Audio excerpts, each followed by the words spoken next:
పరిశుద్ధాత్మ దేవుడు తన యందు విశ్వాసముంచినటువంటి వారికి ఇచ్చినటువంటి సందేశం ఏంటంటే, నీవు క్రీస్తు యేసునందున్న కృపచేత బలవంతుడవి కమ్ము. అంటే ఆ యొక్క ప్రొవిజన్ని దేవుడు పెట్టాడు.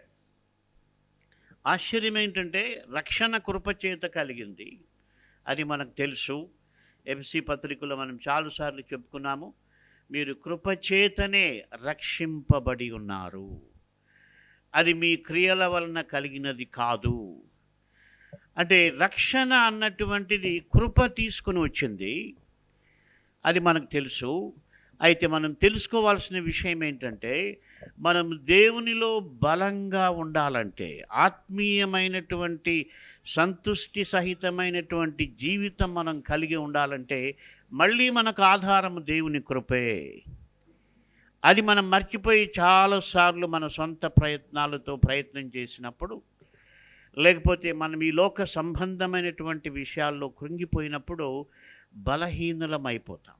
కాబట్టి దేవుని యొక్క చిత్తం ఏంటంటే మనం బలవంతులుగా ఉండాలి. అందుకొరకు ఆయన కృప అన్నది దేవుడు ఎంతో విస్తారముగా ఆయన అనుగ్రహించి ఉన్నాడు.